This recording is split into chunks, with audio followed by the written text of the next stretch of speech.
भी जब इतना महत्वपूर्ण होता है तो पढ़ा लिखा कितना महत्वपूर्ण होगा। इसलिए मैंने बताया कि आदरणीय जो है वैसे तो पुस्तकालय अध्यक्ष ग्रंथों के बीच में ही बैठी रहती हैं पूरे दिन और ग्रंथों का संयोजन करती हैं, आपकी प्रकाशित मौलिक पुस्तकें, मगर टूरदिया पैरा, भीजो सीजो कंबली, हिंदी पंजाबी के अनगिनत संग्रहों में कविता और कहानियां आपकी सम्मिलित हुई हैं रेडियो स्टेशन से।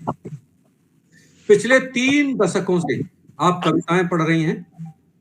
आप आपका जो है पंजाबी अकादमी की ओर से आपको सेवा सम्मान 2007-2008 में मिला। काला सिंह वेदी सद्भावना मंच की ओर से आपको पंजाबी कविता के लिए 2013 में, नवांकुर साहित्य सभा के लिए 2017 में और हिंदी कविता के लिए काव्य रंगोली की ओर से साहित्य भूषण सम्मान 2018 में, आरआर रेडियो एलनाबाद से आपको 2020 में तमाम पुरस्कार और सम्मान 2020, 23, 21, 22 बहुत लंबी सूची है, मैं घंटों तक सुना सकता हूं। लेकिन आप थोड़े लिखे को कम समझ लीजिए, कभी-कभी कहते हैं ना कम लिखे को ज्यादा समझिए, तो बहुत सारा सम्मान आपको मिला है। सबसे बड़ी बात क्या कि आप हमारे मंच पर पधारी हैं, यह सबसे बड़ी बात है। इसलिए आपका बहुत अभिनंदन है, आपका वंदन है और आपको बड़े सम्मान के साथ हम काव्य पाठ के लिए आमंत्रित करते हैं। आदरणीय, आइए और हमारे मंच को अपने काव्य की सुगंध से भरपूर भर दीजिए, खुशबू से। जी, बहुत बहुत शुक्रिया, आभार आपका। आपने अच्छा बोला और बहुत अधिक बोल दिया मेरे बारे में। ऐसी कोई बात नहीं है, मैं दिल्ली से हूँ और कविता लिखना मेरी खुशी है और मुझे अपनी माँ से ये जो कविता लिखने का हुनर है वो प्राप्त हुआ।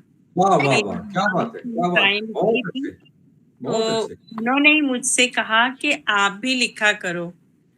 तो बहुत बचपन से जब मैं स्कूल में थी तो कविताएं लिखना मैंने शुरू कर दिया था और कविता मतलब अपने आप से मुझ में कैसे समा गई और ये माँ की ही देन थी, माँ की ही प्रेरणा से हुआ। स्वागत। तो हिंदी में मैंने पहले लिखना शुरू किया था, पर अभी तक हिंदी में मेरी कोई पुस्तक नहीं छपी और पंजाबी में 2 पुस्तकें प्रकाशित हुई क्योंकि पंजाबी में ज्यादा मेरी पहचान बन गई थी। तो हिंदी में भी जल्दी ही आएगी और काफी संकलन है जिनमें मेरी रचनाएं सम्मिलित हैं। आज मैं एक काव्य रूप प्रस्तुत कर रही हूँ।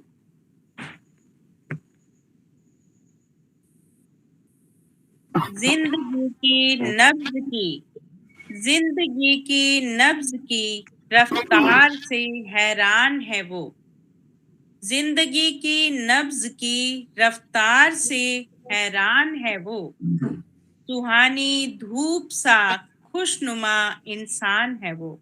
वाह, खुशी से पेश आता है, खुशी से पेश आता है वो आमो खास से। लोगों की हसद से शायद अनजान है वो। क्या बात है, क्या बात है, बहुत अच्छे। हो सकता है कल ये फिक्र मुझे ले डूबे, हो सकता है कल ये फिक्र मुझे ले डूबे। मेरे लिए मुझसे ज्यादा परेशान है वो। वाह वाह वाह, क्या बात है, बहुत अच्छे। शुक्रिया, बहुत बढ़िया।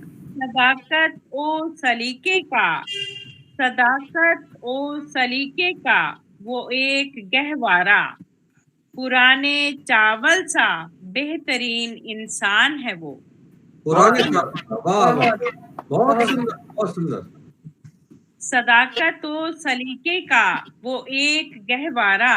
पुराने चावल सा बेहतरीन इंसान है वो। सबकी खैरियत उसको अजीज है प्रीतम, सबकी खैरियत उसको अजीज है प्रीतम। मुफलिस के होठों की मुस्कान है वो। मुफलिस के होठों की मुस्कान है वो। बहुत बहुत धन्यवाद। आप मेरी छोटी सी उपस्थिति को कबूल कर लीजिएगा मैं इस मंच को सभी सूदी जनों को बहुत बहुत प्रणाम करती हूँ। आप सभी से बहुत कुछ सीखने के लिए मिलेगा। मुझे बहुत अच्छा मंच मिला है, मैं इसमें हमेशा शामिल रहूंगी। एक बहुत तो बहुत धन्यवाद। धन्यवाद आदरणीय, और कई अच्छे प्रतीक, पुराने चावल का प्रतीक तो मजा आ गया। कहते हैं कि पूरा चावल जितना पुराना होता है उतना अच्छा होता है। जी तो राकेश जी, आपके लिए नहीं कहा उन्होंने, आप ऐसा मत समझ लीजिए। चावल पुराने हैं, लेकिन फिर भी बहुत अच्छा आपने लिखा। और कविता छोटी और बड़ी नहीं होती। कविता तो एक पंक्ति भी उतनी ही महत्वपूर्ण होती है जितना कोई एक महाकाव्य हो। आप तो सबसे बड़ी बात तो यह है कि आप हमारे मंच पर पधारी हैं और आप हमेशा आती रहिएगा। जहां तक आपकी कविताओं के प्रकाशन की बात है, तो मैं आपको एक बात बताना चाहता हूं कि काव्यांगन भी सभी रचनाकारों की रचनाओं को प्रकाशित करता है हिंदी में। अभी उसका एक नया काव्य संकलन छपा है। मैं आपको दिखा रहा हूं।